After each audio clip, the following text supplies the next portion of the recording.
जय श्री राम। हे हनुमान, कहो मैं किस प्रकार प्राण रखूं। हे तात, तुम भी अब जाने को कह रहे हो। तुमको देखकर छाती ठंडी हुई थी, फिर मुझे वही दिन और वही रात। हनुमान जी ने जानकी जी को समझाकर बहुत प्रकार से धीरज दिया और उनके चरण कमलों में सिर नवाकर श्री राम जी के पास गमन किया। चलते समय उन्होंने महाध्वनि से भारी गर्जन किया, जिसे सुनकर राक्षसों की स्त्रियों के गर्भ गिरने लगे।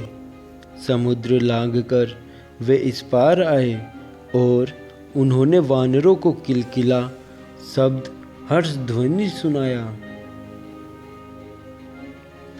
हनुमान जी को देखकर सब हर्षित हो गए और तब वानरों ने अपना नया जन्म समझा। हनुमान जी का मुख प्रसन्न है और शरीर में तेज विराजमान है, जिससे उन्होंने समझ लिया कि ये श्री रामचंद्र जी का कार्य करके आए हैं। सब हनुमान जी से मिले और बहुत ही सुखी हुए, जैसे तड़पती हुई मछली को जल मिल गया हो। सब हर्षित होकर नए नए इतिहास पूछते कहते हुए श्री रघुनाथ जी के पास चले। तब सब लोग मधुवन के भीतर आए और अंगद की सम्मति से बहने सबने मधुर फल खाए। जब रखवाले बरसने लगे तब घूंसों की मार मारते ही सब रखवाले भाग छूटे। उन सब ने जाकर पुकारा कि युवराज अंगद वन उखाड़ रहे हैं। यह सुनकर सुग्रीव हर्षित हुए कि वानर प्रभु का कार्य कर आए हैं। यदि सीता जी की खबर न पाई होती तो क्या वे मधुबन के फल खा सकते थे। इस प्रकार राजा सुग्रीव मन में विचार कर ही रहे थे कि समाज सहित वानर आ गए। सबने आकर सुग्रीव के चरणों में सिर नवाया। कपिराज सुग्रीव सभी से बड़े प्रेम के साथ मिले। उन्होंने कुशल पूछी। तब वानरों ने उत्तर दिया, आपके चरणों के दर्शन से सब कुशल है। श्री राम जी की कृपा से विशेष कार्य हुआ।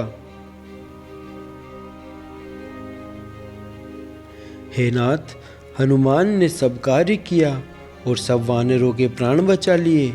यह सुनकर सुग्रीव जी हनुमान जी से फिर मिले और सब वानरों समेत श्री रघुनाथ जी के पास चले। श्री राम जी ने जब वानरों को कार्य किए हुए आते देखा तब उनके मन में विशेष हर्ष हुआ। दोनों भाई स्फटिक शिला पर बैठे थे। सब वानर जाकर उनके चरणों पर गिर पड़े। दया की राशि श्री रघुनाथ जी सबसे प्रेम सहित गले लगकर मिले और कुशल पूछी।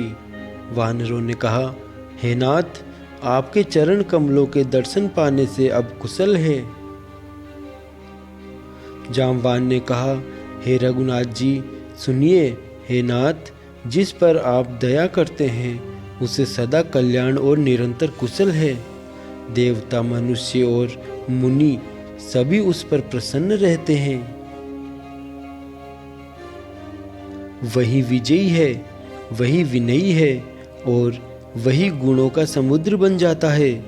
उसी का सुंदर यश तीनों लोकों में प्रकाशित होता है। प्रभु की कृपा से सब कार्य हुआ। आज हमारा जन्म सफल हो गया। हे नाथ, पवन पुत्र हनुमान ने जो करनी थी उसका 1000 मुखों से भी वर्णन नहीं किया जा सकता। तब जामवान ने हनुमान जी के सुंदर चरित्र श्री रघुनाथ जी को सुनाए। वे चरित्र सुनने पर कृपा निधि श्री रामचंद्र जी के मन को बहुत ही अच्छे लगे। उन्होंने हर्षित होकर हनुमान जी को फिर हृदय से लगा लिया और कहा, हे तात, कहो सीता किस प्रकार रहती और अपने प्राणों की रक्षा करती है। हनुमान जी ने कहा, आपका नाम दिन रात पहरा देने वाला है। आपका ध्यान ही किवाड़ है, नेत्रों को अपने चरणों में लगाए रहती है। यही ताला लगा है, फिर प्राण जाए तो किस मार्ग से। चलते समय उन्होंने मुझे चूड़ामणि उतार कर दी। श्री रघुनाथ जी ने उसे लेकर हृदय से लगा लिया। हनुमान जी ने फिर कहा, हे नाथ, दोनों नेत्रों में जल भरकर जानकी जी ने मुझसे कुछ वचन कहे हैं। छोटे भाई समेत प्रभु के चरण पकड़ना और कहना कि आप दीन बंधु हैं, शरणागत के दुखों को हरने वाले हैं, और मैं मन, वचन और कर्म से आपके चरणों की अनुरागिणी हूँ। फिर स्वामी, आपने मुझे किस अपराध से त्याग दिया?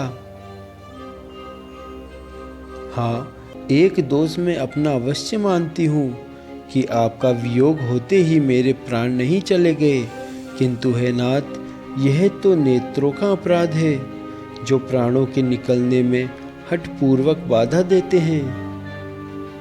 विरह अग्नि है, शरीर रुई है और श्वास पवन है। इस प्रकार अग्नि और पवन का संयोग होने से यह शरीर क्षण मात्र में जल सकता है, परंतु नेत्र अपने हित के लिए प्रभु का स्वरूप देखकर सुखी होने के लिए जल आंसू बरसाते हैं, जिससे विरह की आग भी देह जलने नहीं पाती।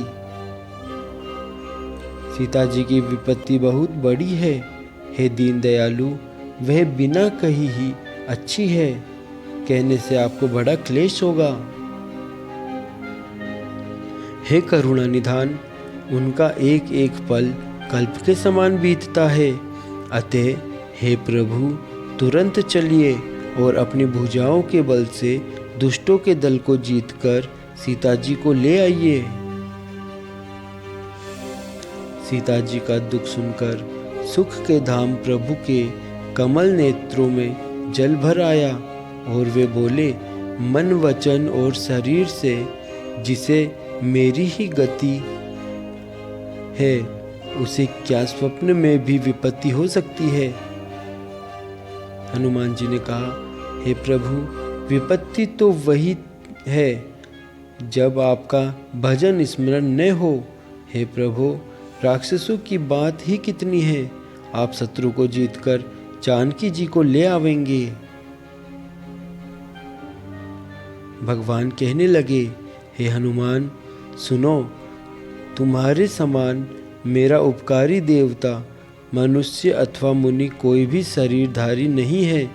मैं तुम्हारा प्रत्युपकार बदले में उपकार तो क्या करूं?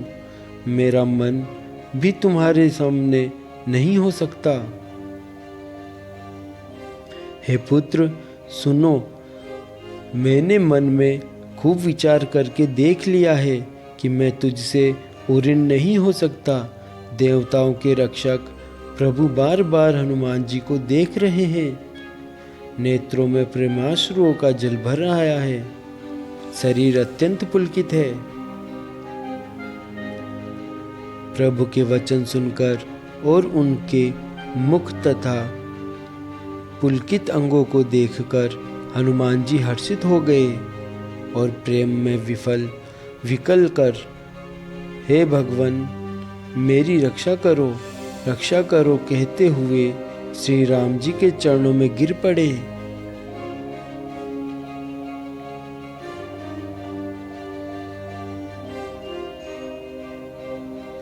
प्रभु उनको बार बार उठाना चाहते हैं, परंतु प्रेम में डूबे हुए हनुमान जी को चरणों से उठना सुहाता नहीं है। प्रभु का कर कमल हनुमान जी के सिर पर है। उस स्थिति का स्मरण करके शिव जी प्रेम मग्न हो गए। फिर मन को सावधान करके शंकर जी अत्यंत सुंदर कथा कहने लगे। हनुमान जी को उठाकर प्रभु ने हृदय से लगाया और हाथ पकड़कर अत्यंत निकट बैठा लिया। हे हनुमान, बताओ तो रावण के द्वारा सुरक्षित लंका और उसके बड़े बांके किले को तुमने किस तरह जलाया? हनुमान जी ने प्रभु को प्रसन्न जाना और वे अभिमान रहित वचन बोले, बंदर का बस यही बड़ा पुरुषार्थ है कि वह एक डाल से दूसरी डाल पर चला जाता है। मैंने जो समुद्र लांघकर सोने का नगर जलाया और राक्षस गण को मारकर अशोक वन को उजाड़ डाला, यह सब तो हे श्री रघुनाथ जी आप ही का प्रताप है। हे नाथ, इसमें मेरी प्रभुता कुछ भी नहीं है। हे प्रभु, जिस पर आप प्रसन्न हो उसके लिए कुछ भी कठिन नहीं है। आपके प्रभाव से रुई, जो स्वयं बहुत जल्दी जल जाने वाली वस्तु है, बड़वानल को भी निश्चय ही जला सकती है, अर्थात असंभव भी संभव हो सकता है। हे नाथ, मुझे अत्यंत सुख देने वाली अपनी निश्चल भक्ति कृपा करके दीजिए। हनुमान जी की अत्यंत सरल वाणी सुनकर हे भवानी, तब प्रभु श्री रामचंद्र जी ने एवमस्तु, ऐसा ही हो कहा।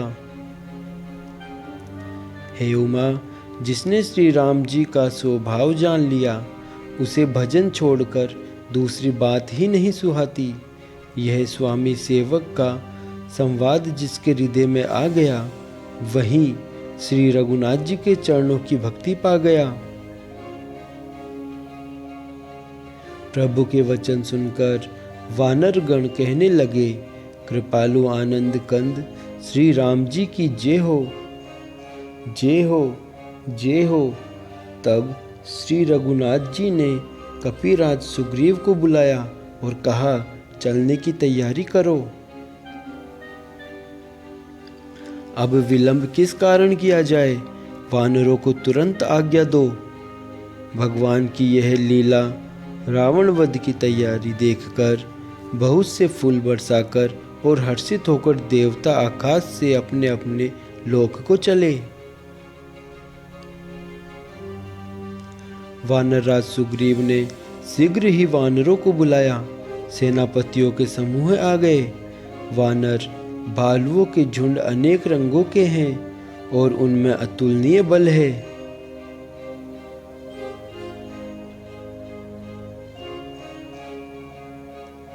वे प्रभु के चरण कमलों में सिर नवाते हैं। महान बलवान रीछ और वानर गरज रहे हैं। श्री राम जी ने वानरों की सारी सेना देखी, तब कमल नेत्रों से कृपा पूर्वक उनकी ओर दृष्टि डाली। राम कृपा का बल पाकर श्रेष्ठ वानर मानो पंख वाले बड़े पर्वत हो गए।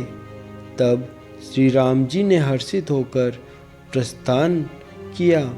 अनेक सुंदर और शुभ शकुन हुए, जिनकी कीर्ति सब मंगलों से पूर्ण है। उनके प्रस्थान के समय शकुन होना यह नीति है। प्रभु का प्रस्थान जानकी जी ने भी जान लिया। उनके बाएं अंग फड़क फड़क कर मानो कह देते थे कि श्री राम जी आ रहे हैं। जानकी जी को जो जो शकुन होते थे, वही वही रावण के लिए अपशकुन हुए। सेना चली, उसका वर्णन कौन कर सकता है। असंख्य वानर और भालू गर्जना कर रहे हैं। नख ही जिनके शस्त्र है, वे इच्छानुसार चलने वाले रीछ वानर पर्वतों और वृक्षों को धारण किए कोई आकाश मार्ग से और कोई पृथ्वी पर चले जा रहे हैं। वे सिंह के समान गर्जना कर रहे हैं। उनके चलने और गर्जने से दिशाओं के हाथी विचलित होकर चिंगाड़ रहे हैं। दिशाओं के हाथी चिंगाड़ने लगे, पृथ्वी डोलने लगी, पर्वत चंचल हो गए और समुद्र खलबला उठे। गंधर्व, देवता, मुनि, नाग, किन्नर सब के सब मन में हर्षित हुए कि अब हमारे दुख टल जाएंगे। अनेकों करोड़ भयानक वानर योद्धा कटकटा रहे हैं और करोड़ों ही दौड़ रहे हैं। प्रबल प्रताप कौशलनाथ श्री रामचंद्र जी की जय हो, ऐसा पुकारते हुए वे उनके गुण समूहों को गा रहे हैं।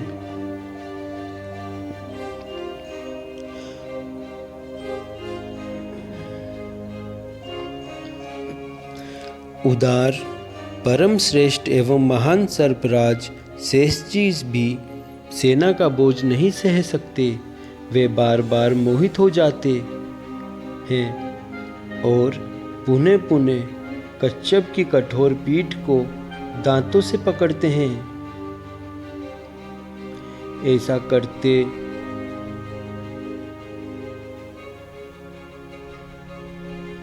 हुए वे कैसे शोभा दे रहे हैं, मानो श्री रामचंद्र जी की सुंदर प्रस्थान यात्रा को परम सुहावनी जानकर उसकी अचल पवित्र कथा को सर्पराज शेष जी कच्छप की पीठ पर लिख रहे हो। इस प्रकार कृपा निधान श्री राम जी समुद्र तट पर जा उतरे। अनेकों रीछ वानर वीर जहां तहां फल खाने लगे। वहां लंका में जब से हनुमान जी लंका को जलाकर गए, तब से राक्षस भयभीत रहने लगे। अपने अपने घरों में सब विचार करते हैं कि अब राक्षस कुल की रक्षा का कोई उपाय नहीं है। जिसके दूत का बल वर्णन नहीं किया जा सकता, उसके स्वयं नगर में आने पर कौन भलाई है।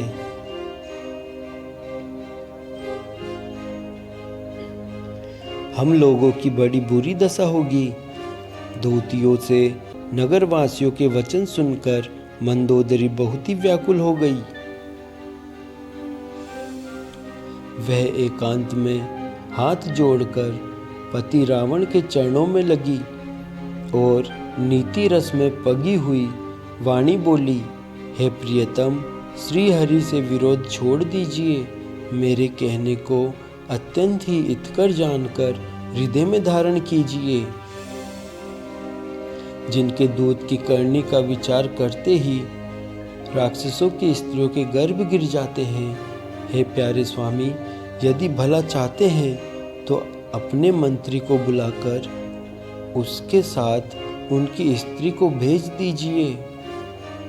सीता आपके कुल रूपी कमलों के वन को दुख देने वाली जाड़े की रात्रि के समान आई है। हे नाथ, सुनिए, सीता को दिए बिना शंभु और ब्रह्मा के किए भी आपका भला नहीं हो सकता। श्री राम जी के बाण सर्पों के समूह के समान है और राक्षसों के समूह मेंढक के समान। जब तक वे इन्हें ग्रस नहीं लेते, तब तक हट छोड़कर उपाय कर लीजिए। मूर्ख और जगत प्रसिद्ध अभिमानी रावण कानों से उसकी वाणी सुनकर खूब हंसा और बोला, स्त्रियों का स्वभाव सचमुच ही बहुत डरपोक होता है। मंगल में भी भय करती हो। तुम्हारा मन बहुत ही कच्चा है। यदि वानरों की सेना आवेगी तो बेचारे राक्षस उसे खाकर अपना जीवन निर्वाह करेंगे। लोकपाल भी जिसके डर से कांपते हैं, उसकी स्त्री डरती हो, यह बड़ी हंसी की बात है। रावण ने ऐसा कहकर हंसकर उसे हृदय से लगा लिया और ममता बढ़ाकर वह सभा में चला गया। मंदोदरी हृदय में चिंता करने लगी कि पति पर विधाता प्रतिकूल हो गए। जो ही वह सभा में जाकर बैठा, उसने ऐसी खबर पाई कि शत्रु की सारी सेना समुद्र के उस पार आ गई है। उसने मंत्रियों से पूछा कि उचित सलाह कहिए, अब क्या करना चाहिए। तब वे सब हंसे और बोले कि चुप किए रहिए, इसमें सलाह की कौन सी बात है। आपने देवताओं और राक्षसों को जीत लिया, तब तो कुछ श्रम ही नहीं हुआ। फिर मनुष्य और वानर किस गिनती में है?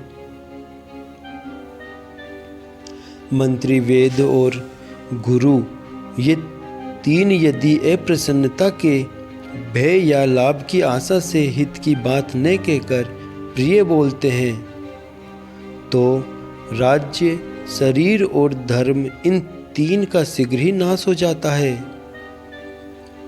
रावण के लिए भी वही सहायता आ गई, वही सहयोग आ बनी है। मंत्री उसे सुना सुना कर मुंह पर स्तुति करते हैं। इसी समय अवसर जानकर विभीषण जी आए। उन्होंने बड़े भाई के चरणों में सिर नवाया, फिर से सिर नवाकर अपने आसन पर बैठ गए और आज्ञा पाकर ये वचन बोले, हे कृपाल, जब आपने मुझसे राय पूछी ही है तो हे तात, मैं अपनी बुद्धि के अनुसार आपके हित की बात कहता हूँ। जो मनुष्य अपना कल्याण, सुंदर यश, सुबुद्धि, शुभ गति और नाना प्रकार के सुख चाहता हो, वह है स्वामी पर स्त्री के ललाट को चौथ के चंद्रमा की तरह त्याग दे।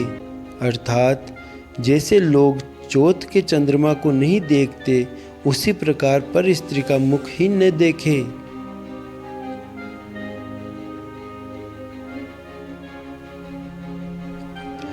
चौदह भुवनों का एक ही स्वामी हो, वह भी जीवों से वेर करके ठहर नहीं सकता, नष्ट हो जाता है।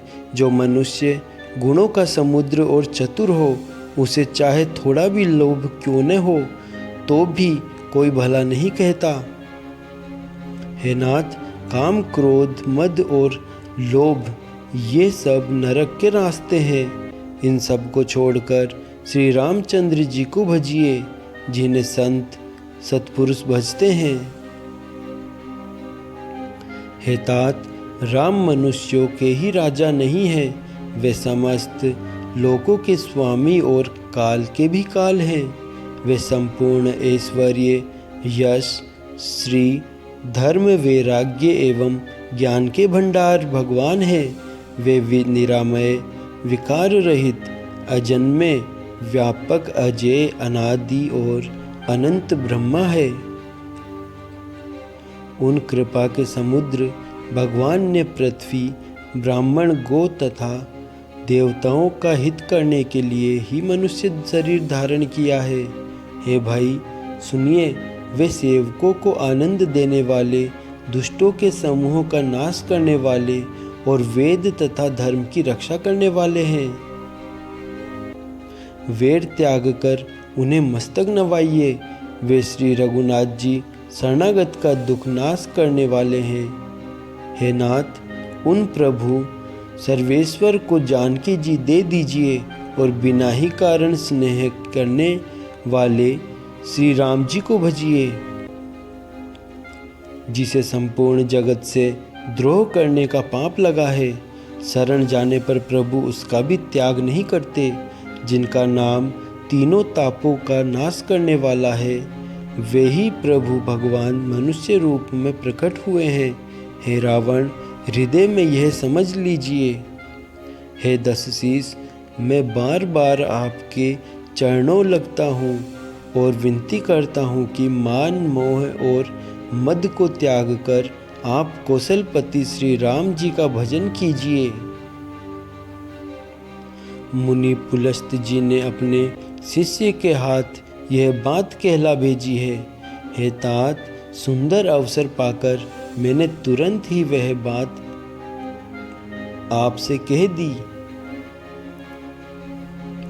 माल्यवान नाम का एक बहुत ही बुद्धिमान मंत्री था। उसने विभीषण के वचन सुनकर बहुत सुख माना और कहा, हे तात, आपके छोटे भाई नीति विभीषण रूप में धारण करने वाले अर्थात नीतिमान है। विभीषण जो कुछ कह रहे हैं उसे हृदय में धारण कर लीजिए। रावण ने कहा, ये दोनों मूर्ख शत्रु की महिमा बखान कर रहे हैं। यहाँ कोई है, इन्हें दूर करो। तब माल्यवान तो घर लौट गया और विभीषण जी हाथ जोड़कर फिर कहने लगे, हे नाथ, पुराण और वेद ऐसा कहते हैं कि सुबुद्धि और कुबुद्धि सबके हृदय में रहती है। जहाँ सुबुद्धि है वहाँ नाना प्रकार की संपदाएं सुख की स्थिति रहती है, और जहाँ कुबुद्धि है वहाँ परिणाम में विपत्ति दुख रहता है। आपके हृदय में उल्टी बुद्धि आ बसी है, इसी से आप हित को अहित और शत्रु को मित्र मान रहे हैं। जो राक्षस कुल के लिए काल रात्रि के समान है, उन सीता पर आपकी बड़ी प्रीति है। हे तात, मैं चरण पकड़कर आपसे भीख मांगता हूँ, विनती करता हूँ कि आप मेरा दुलार रखिए। मुझ बालक के आग्रह को स्नेहपूर्वक स्वीकार कीजिए। श्री राम जी को सीता जी दे दीजिए, जिसमें आपका अहित न हो। विभीषण ने पंडितों, पुराणों और वेदों द्वारा सम्मत वाणी से नीति बखान कर कही, पर उसे सुनते ही रावण क्रोधित होकर उठा और बोला कि रे दुष्ट, अब मृत्यु तेरे निकट आ गई है। अरे मूर्ख, तू जीता तो है, सदा मेरा जिलाया हुआ, अर्थात मेरे ही अन्न से पल रहा है। पर है मूढ़, पक्ष तुझे शत्रु का ही अच्छा लगता है। अरे दुष्ट, बता न, जगत में ऐसा कौन है जिसे मैंने अपनी भुजाओं के बल से न जीता हो। मेरे नगर में रहकर प्रेम करता है तपस्वियों पर। मूर्ख, उन्हीं से जा मिल और उन्हीं को नीति बता। ऐसा कहकर रावण ने उन्हें लात मारी, परंतु छोटे भाई विभीषण ने मारने पर भी बार बार उनके चरण ही पकड़ लिए।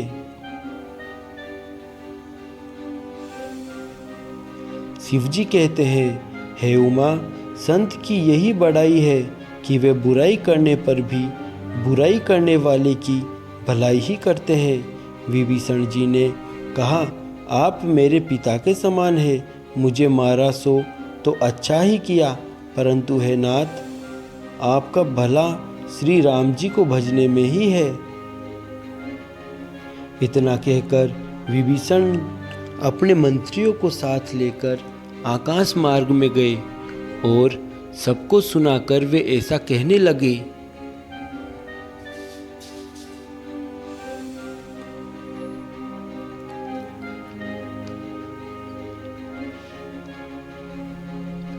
श्री राम जी सत्य संकल्प एवं सर्वसमर्थ प्रभु हैं, और हे रावण, तुम्हारी सभा काल के वश में है। अतः मैं अब श्री रघुवीर की शरण जाता हूँ, मुझे दोष न देना। ऐसा कहकर विभीषण जी ज्यों ही चले त्यों ही सब राक्षस आयुहीन हो गए, उनकी मृत्यु निश्चित हो गई। शिव जी कहते हैं, हे भवानी, साधु का अपमान तुरंत ही संपूर्ण कल्याण की हानि कर देता है। रावण ने जिस क्षण विभीषण को त्यागा, उसी क्षण वह अभागा वैभव ऐश्वर्य से हीन हो गया।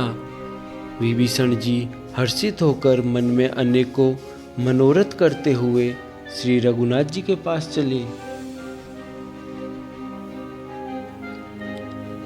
वे सोचते जाते थे, मैं जाकर भगवान के कोमल और लाल वर्ण के सुंदर चरण कमलों के दर्शन करूंगा, जो सेवकों को सुख देने वाले हैं। जिन चरणों का स्पर्श पाकर ऋषि पत्नी अहिल्या तर गई और जो दंडक वन को पवित्र करने वाले हैं।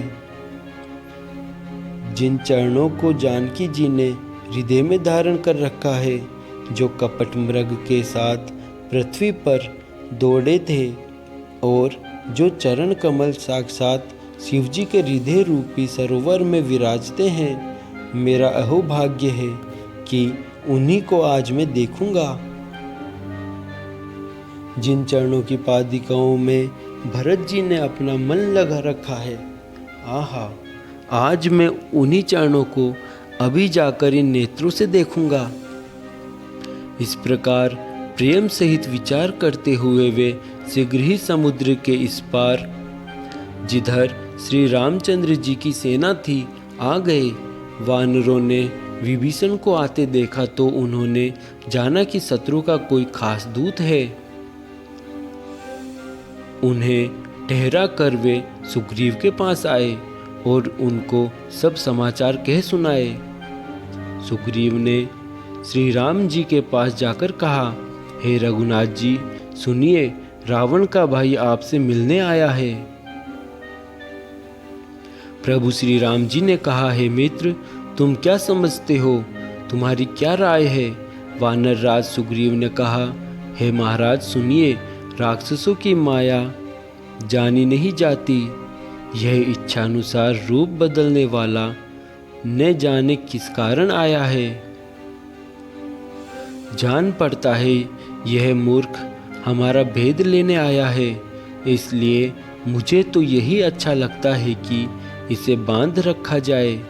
श्री राम जी ने कहा, हे मित्र, तुमने नीति तो अच्छी विचारी, परंतु मेरा प्रण तो है शरणागत के भय को हर लेना। प्रभु के वचन सुनकर हनुमान जी हर्षित हुए और मन ही मन कहने लगे कि भगवान कैसे शरणागत वत्सल शरण में आए हुए पिता की भांति प्रेम करने वाले हैं। श्री राम जी फिर बोले, जो मनुष्य अपने अहित का अनुमान करके शरण में आए हुए का त्याग कर देते हैं, वे पामर, क्षुद्र है, पापमय है। उन्हें देखने से भी हानि है, पाप लगता है।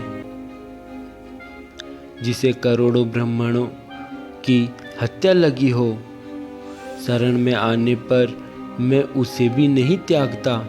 जीव जो ही मेरे सम्मुख होता है, त्यों ही उसके करोड़ों जन्मों के पाप नष्ट हो जाते हैं। पापी का यह सहज स्वभाव होता है कि मेरा भजन उसे कभी नहीं सुहाता। यदि वह रावण का भाई निश्चय ही दुष्ट हृदय का होता, तो क्या वह मेरे सम्मुख आ सकता था? जो मनुष्य निर्मल मन का होता है, वही मुझे पाता है। मुझे कपट और छल छिद्र नहीं सुहाते। यदि उसे रावण ने भेद लेने भेजा है, तब भी है सुग्रीव, अपने को कुछ भी भय या हानि नहीं है। क्योंकि हे सखे, जगत में जितने भी राक्षस हैं, लक्ष्मण क्षण भर में उन सबको मार सकते हैं। और यदि वह भयभीत होकर मेरी शरण आया है, तो मैं तो उसे प्राणों की तरह रखूंगा। कृपा के धाम श्री राम जी ने हंसकर कहा, दोनों ही स्थितियों में उसे ले आओ। तब अंगद और हनुमान सहित सुग्रीव जी कृपालु श्री राम जी की जय हो कहते हुए चले। विभीषण जी को आदर सहित आगे करके वानर फिर वहां चले जहां करुणा की खान श्री रघुनाथ जी थे। नेत्रों को आनंद का दान देने वाले दोनों भाइयों को विभीषण जी ने दूर से ही देखा। फिर शोभा के धाम श्री राम जी को देखकर वे पलक रोककर ठिठक कर एकटक देखते ही रह गए। भगवान की विशाल भुजाएं हैं, लाल कमल के समान नेत्र है और शरणागत के भय का नाश करने वाला सांवला शरीर है। सिंह के से कंधे हैं, विशाल वक्ष स्थल अत्यंत शोभा दे रहा है। असंख्य कामदेवों के मन को मोहित करने वाला मुख है। भगवान के स्वरूप को देखकर विभीषण जी के नेत्रों में प्रेमाश्रुओं का जल भर आया और शरीर अत्यंत पुलकित हो गया। फिर मन में धीरज धरकर उन्होंने कोमल वचन कहे, हे नाथ, मैं दशमुख रावण का भाई हूँ। हे देवताओं के रक्षक, मेरा जन्म राक्षस कुल में हुआ है। मेरा तामसी शरीर है, स्वभाव से ही मुझे पाप प्रिय है। जैसे उल्लू को अंधकार पर सहज स्नेह होता है, मैं कानों से आपका सुयश सुनकर आया हूँ कि प्रभु भव जन्म मरण के भय का नाश करने वाले हैं। हे दुखियों के दुख दूर करने वाले और शरणागत को सुख देने वाले श्री रघुवीर, मेरी रक्षा कीजिए, रक्षा कीजिए। प्रभु ने उन्हें ऐसा कहकर दंडवत करते देखा तो वे अत्यंत हर्षित होकर तुरंत उठे। विभीषण जी के दीन वचन सुनने पर प्रभु के मन को बहुत ही भाए। उन्होंने अपनी विशाल भुजाओं से पकड़कर उनको हृदय से लगा लिया। छोटे भाई लक्ष्मण जी सहित गले मिलकर उनको अपने पास बिठाकर श्री राम जी भक्तों के भय को हरने वाले वचन बोले। हे लंकेश, परिवार सहित अपनी कुशल कहो। तुम्हारा निवास बुरी जगह पर है, दिन रात दुष्टों की मंडली में बसते हो। ऐसी दशा में हे सखे, तुम्हारा धर्म किस प्रकार निभता है, मैं तुम्हारी सब रीति जानता हूँ। तुम अत्यंत नीति निपुण हो, तुम्हें अनीति नहीं सुहाती। हे तात, नरक में रहना वरन अच्छा है, परंतु विधाता दुष्ट का संग कभी न दे। विभीषण जी ने कहा, हे रघुनाथ जी, अब आपके चरणों का दर्शन कर कुशल से हूँ, जो आपने अपना सेवक जानकर मुझ पर दया की है। तब तक जीव की कुशल नहीं और न स्वप्न में ही उसके मन को शांति है, जब तक वह शोक के घर काम विषय कामना को छोड़कर श्री राम जी को नहीं भजता। लोभ, मोह, मत्सर, मद और मान आदि अनेकों दुष्ट तभी तक हृदय में बसते हैं जब तक कि धनुष बाण और कमर में तरकस धारण किए हुए श्री रघुनाथ जी हृदय में नहीं बसते। ममता पूर्ण अंधेरी रात है जो राग द्वेष रूपी उल्लुओं को सुख देने वाली है। वह तभी तक जीव के मन में बसती है जब तक प्रभु का प्रताप रूपी सूर्य उदय नहीं होता। हे श्री राम जी, आपके चरणाविंद के दर्शन कर अब मैं कुशल से हूँ, मेरे भारी भय मिट गए। हे कृपालु, आप जिस पर अनुकूल होते हैं उसे तीनों प्रकार के भवशूल, आध्यात्मिक, आधि देविक और आदि भौतिक ताप नहीं व्यापते। मैं अत्यंत नीच स्वभाव का राक्षस हूँ। मैंने कभी शुभ आचरण नहीं किया। जिनका रूप मुनियों के भी ध्यान में नहीं आता, उन प्रभु ने स्वयं हर्षित होकर मुझे हृदय से लगा लिया। हे कृपा और सुख के पुंज श्री राम जी, मेरा अत्यंत असीम सौभाग्य है जो मैंने ब्रह्मा और शिव जी के द्वारा सेवित युगल चरण कमलों को अपने नेत्रों से देखा। श्री राम जी ने कहा, हे सखा सुनो, मैं तुम्हें अपना स्वभाव कहता हूँ, जिसे काक भुसुंडी शिवजी और पार्वती जी भी जानती है। कोई मनुष्य संपूर्ण जड़ चेतन जगत का द्रोही हो, यदि वह भी भयभीत होकर मेरी शरण तक कर आ जाए और मद मोह तथा नाना प्रकार के छल कपट त्याग दे, तो मैं उसे बहुत ही शीघ्र साधु के समान कर देता हूँ। माता पिता, भाई पुत्र, स्त्री शरीर, धन, घर, मित्र और परिवार, इन सबके ममत्व रूपी त्यागों को बटोरकर और उन सब की एक डोरी बनाकर उसके द्वारा जो अपने मन को मेरे चरणों में बांध देता है, सारे सांसारिक संबंधों का केंद्र मुझे बना लेता है।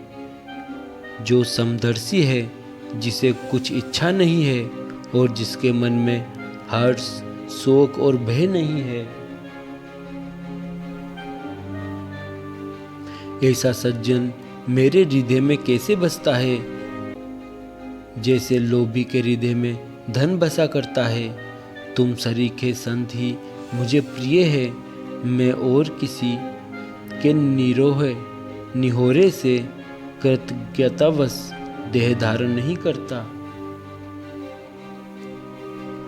जो सगुण साकार भगवान के उपासक है, दूसरे के हित में लगे रहते हैं, नीति और नियमों में दृढ़ है और जिन्हें ब्राह्मणों के चरणों में प्रेम है, वे मनुष्य मेरे प्राणों के समान है। हे लंकापति सुनो, तुम्हारे अंदर उपयुक्त सब गुण हैं, इससे तुम मुझे अत्यंत ही प्रिय हो। श्री राम जी के वचन सुनकर सब वानरों के समूह कहने लगे, कृपा के समूह श्री राम जी की जय हो। प्रभु की वाणी सुनते हैं और उसे कानों के लिए अमृत जानकर विभीषण जी अघाते नहीं हैं। वे बार बार श्री राम जी के चरण कमलों को पकड़ते हैं। अपार प्रेम है, हृदय में समाता नहीं है। विभीषण जी ने कहा, हे देव, हे चराचर जगत के स्वामी, हे शरणागत के रक्षक, हे सबके हृदय के भीतर की जानने वाले, सुनिए, मेरे हृदय में पहले कुछ वासना थी, वह प्रभु के चरणों की प्रीति रूपी नदी में बह गई। अब तो हे कृपालु, शिवजी के मन को सदैव प्रिय लगने वाली अपनी पवित्र भक्ति मुझे दीजिए।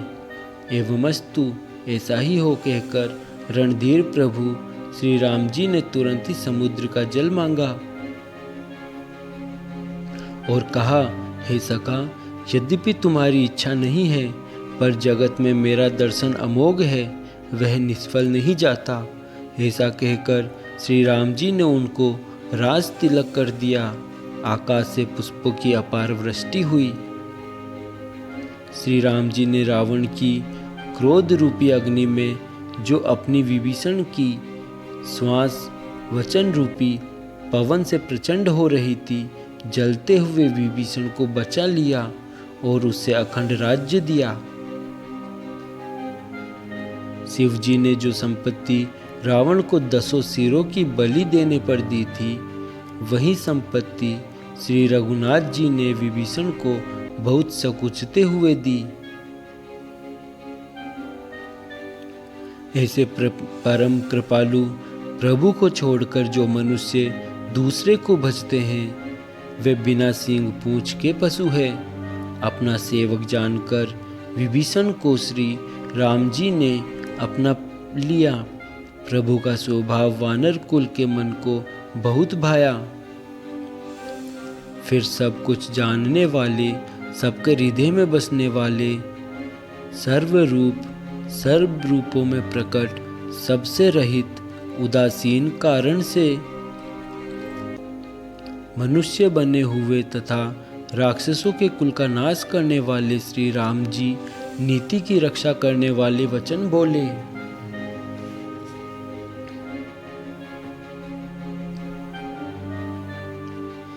हे वीर वानरराज सुग्रीव और लंकापति विभीषण, सुनो, इस गहरे समुद्र को किस प्रकार पार किया जाए। अनेक जाति के मगर, सांप और मछलियों से भरा हुआ यह अत्यंत अथाह समुद्र पार करने में सब प्रकार से कठिन है।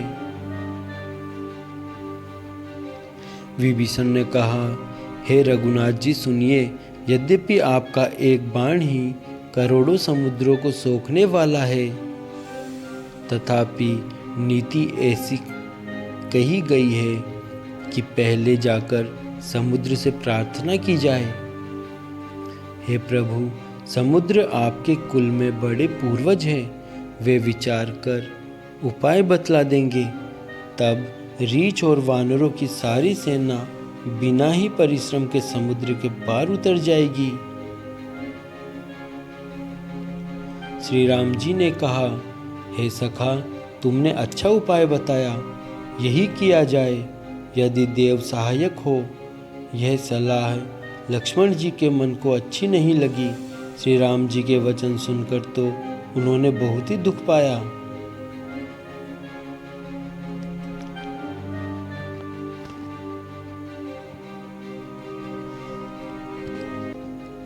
लक्ष्मण जी ने कहा, हे नाथ, देव का कौन भरोसा। मन में क्रोध कीजिए और समुद्र को सुखा डालिए। यह देव तो कायर के मन का एक आधार है। आलसी लोग ही देव देव पुकारा करते हैं।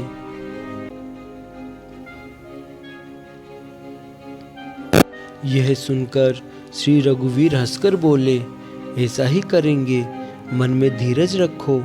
ऐसा कहकर छोटे भाई को समझाकर प्रभु श्री रघुनाथ जी समुद्र के समीप गए। उन्होंने पहले सिर नवाकर प्रणाम किया, फिर किनारे पर कुछ बिछाकर बैठ गए। इधर जो ही विभीषण जी प्रभु के पास आए थे, त्यों ही रावण ने उनके पीछे दूत भेजे थे। कपट से वानर का शरीर धारण कर उन्होंने सब लीलाएं देखी। वे अपने हृदय में प्रभु के गुणों की ओर शरणागत पर उनके स्नेह की सराहना करने लगे। फिर वे प्रकट रूप में भी अत्यंत प्रेम के साथ श्री राम जी के स्वभाव की बड़ाई करने लगे। उन्हें कपट वेश भूल गया। सब वानरों ने जाना कि ये शत्रु के दूत हैं और वे उन सबको बांधकर सुग्रीव के पास ले आए। सुग्रीव ने कहा, सब वानरों सुनो, राक्षसों के अंग भंग करके भेज दो। सुग्रीव के वचन सुनकर वानर दौड़े। दूतों को बांधकर उन्होंने सेना के चारों ओर घुमाया। वानर उन्हें बहुत तरह से मारने लगे। वे दीन होकर पुकारते थे, फिर भी वानरों ने उन्हें नहीं छोड़ा। तब दूतों ने पुकारकर कहा, जो हमारे नाक कान काटेगा उसे कौशलाधीश श्री राम जी की सौगंध है। यह सुनकर लक्ष्मण जी ने सबको निकट बुलाया। उन्हें बड़ी दया लगी। इससे हंसकर उन्होंने राक्षसों को तुरंत ही छुड़ा दिया और उनसे कहा, रावण के हाथ में यह चिट्ठी देना और कहना कि हे कुलगालत, लक्ष्मण के शब्दों को बाँचो। फिर उस मूर्ख से जबानी यह मेरा उदार कृपा से भरा हुआ संदेश कहना कि सीता जी को देकर उनसे श्री राम जी से मिलो, नहीं तो तुम्हारा काल आ गया समझो। लक्ष्मण जी के चरणों में मस्तक नवाकर श्री राम जी के गुणों की कथा वर्णन करते हुए दूत तुरंत ही चल दिए। श्री राम जी का यश कहते हुए वे लंका में आए और उन्होंने रावण के चरणों में सिर नवाए।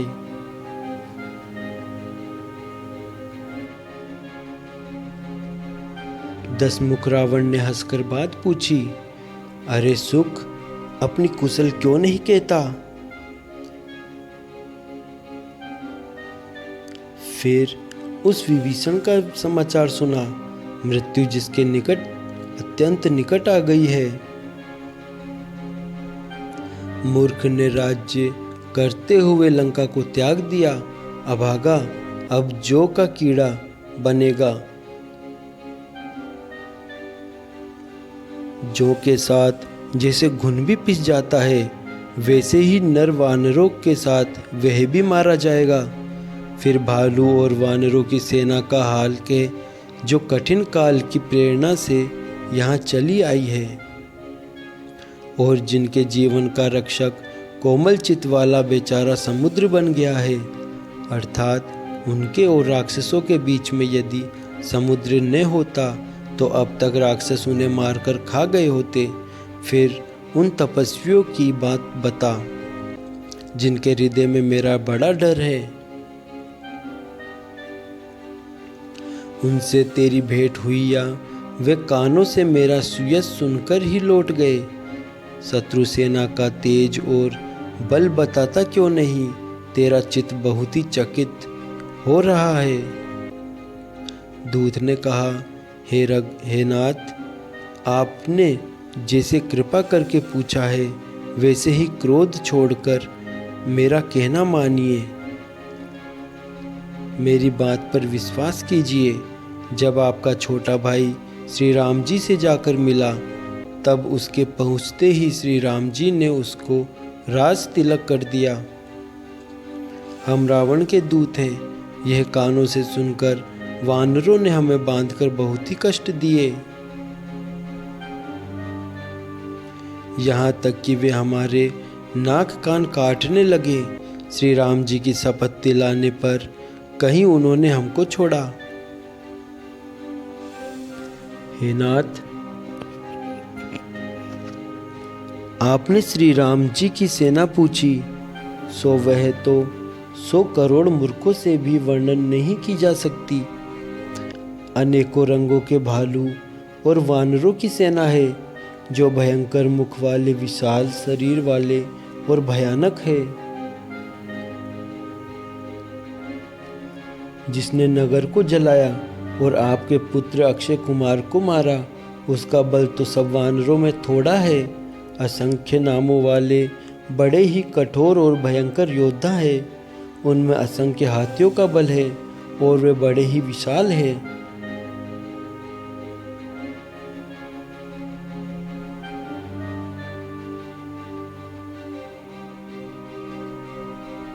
द्विविद, मयंद, नील नल अंगद, गद, विकटाक्ष, दधिमुख, केसरी, निसठ, सठ और जामवान, ये सभी बल की राशि है।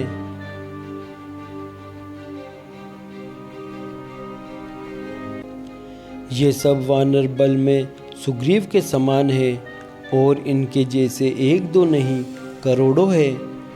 उन बहुत सौ को गिन ही कौन सकता है। श्री राम जी की कृपा से उनमें अतुलनीय बल है। वे तीनों लोकों को तृण के समान समझते हैं। हे दशग्रीव, मैंने कानों से ऐसा सुना है कि 18 पद तो अकेले वानरों के सेनापति है। हे नाथ, उस सेना में ऐसा कोई वानर नहीं है जो आपको रण में न जीत सके। सब के सब अत्यंत क्रोध से हाथ मींचते हैं, पर श्री रघुनाथ जी उन्हें आज्ञा नहीं देते। हम मछलियों और सांपों सहित समुद्र को सोख लेंगे, नहीं तो बड़े बड़े पर्वतों से उसे भरकर पाट देंगे। रावण को मसलकर धूल में मिला देंगे। सब वानर ऐसे ही वचन कह रहे हैं। सब सहज ही निडर है, इस प्रकार गरजते और झपटते हैं मानो लंका को निगल ही जाना चाहते हैं। सब वानर भालू सहज ही सूरवीर है और उनके सिर पर प्रभु श्री राम जी है।